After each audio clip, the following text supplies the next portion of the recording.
There has always been a special kind of ingenuity among growers who work with limited space.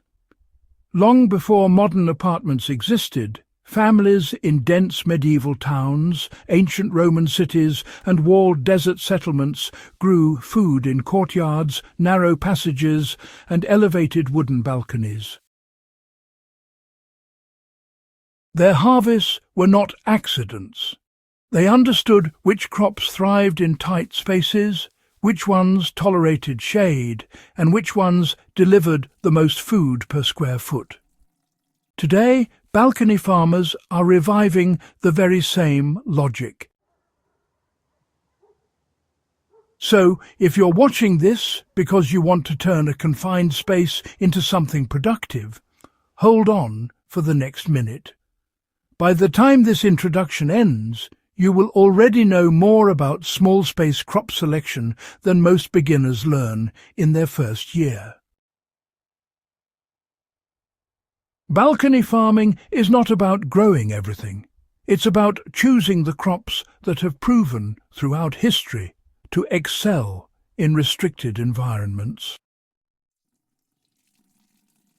You know, understanding that balcony farming begins with crops that adapt to containers and microclimates is absolutely essential.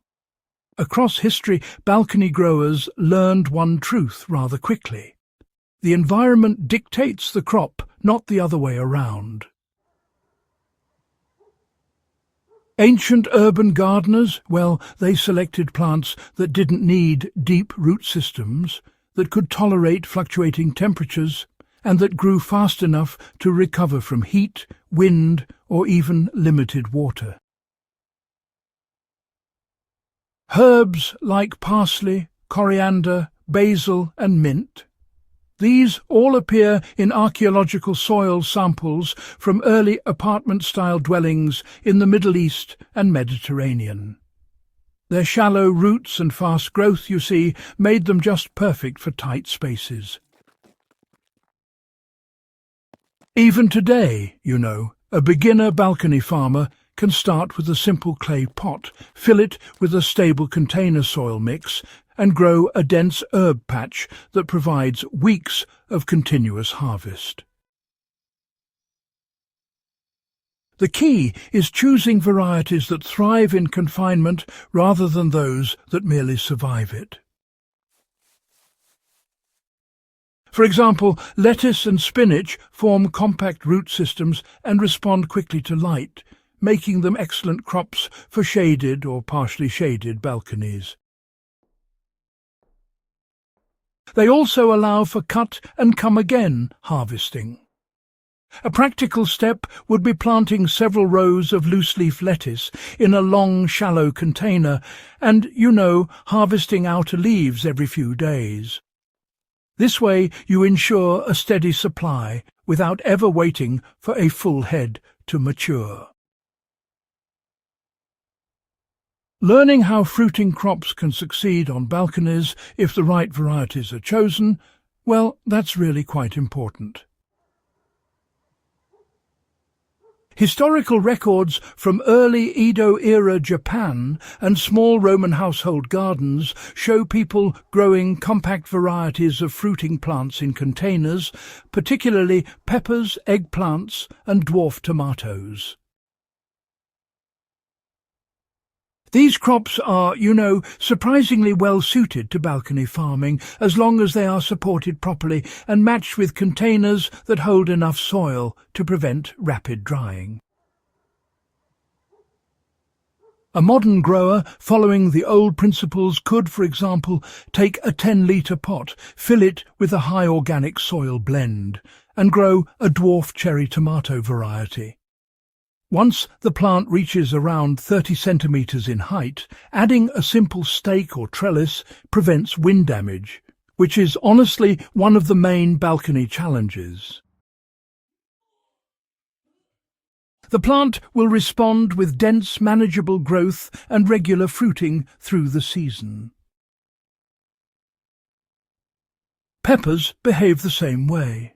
They handle heat well, produce reliably in tight spaces, and require only moderate watering once established.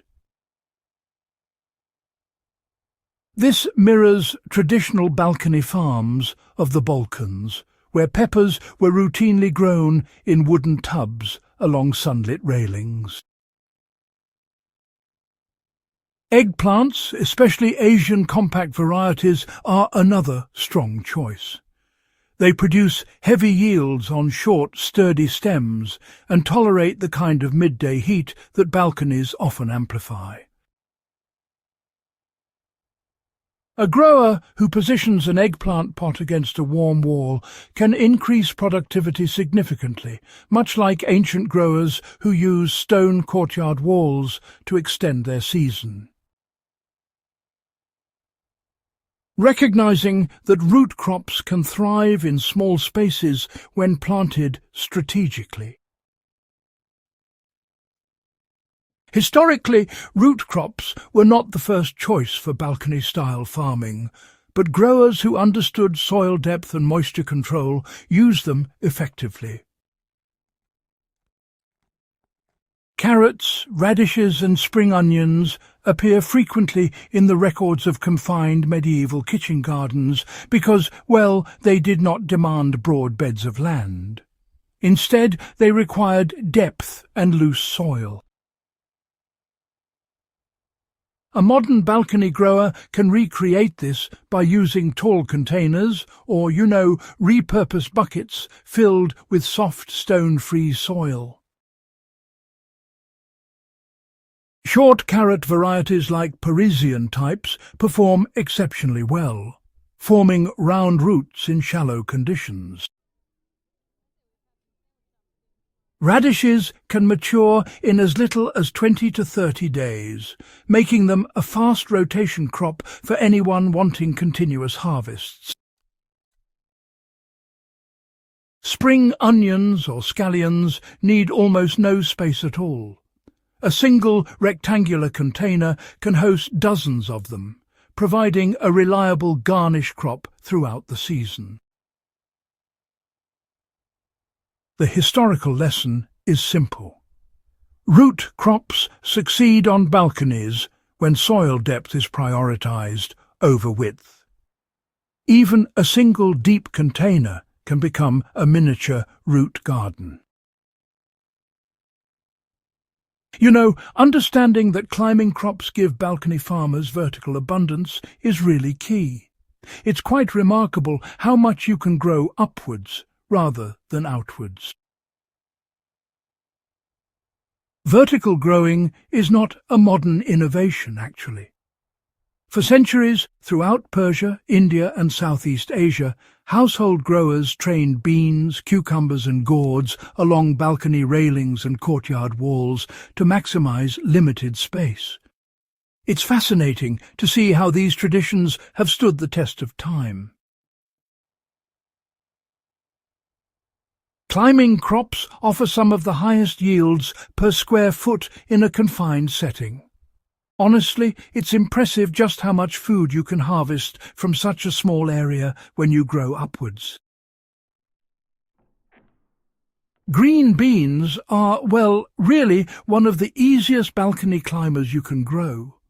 A grower can plant them in a mid-sized pot, drive 3 bamboo stakes into the soil, and then tie the tops together to form a teepee.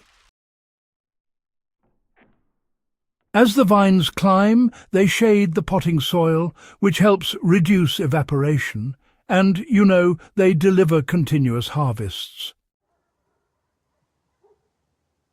Cucumbers work the same way, especially if you choose compact bush or dwarf varieties. When trained upward, they produce clean, well-shaped fruits that never touch the ground. Now, this method actually mirrors those old historical practices, where growers would intentionally lift their crops off the soil. They did this to avoid pests, save a bit of space, and, to increase airflow around the plants. Balcony farmers today inherit those very same advantages. Honestly, choosing crops that match your balcony's sun exposure determines your success much more than, say, the type of container you use. South-facing balconies, for instance, can host tomatoes, peppers, basil and eggplants with really great success. Now, east-facing balconies do quite well with leafy greens and herbs that, prefer those cooler mornings. Shaded balconies, on the other hand, really excel at mint, parsley, chives, and even some varieties of lettuce. A grower who takes the time to study their balcony's microclimate, much like the early urban farmers did, will, always outperform someone who simply buys crops first and only evaluates their conditions afterwards. This is the principle that made medieval courtyard farms so efficient. They didn't fight the environment. They chose crops that partnered with it.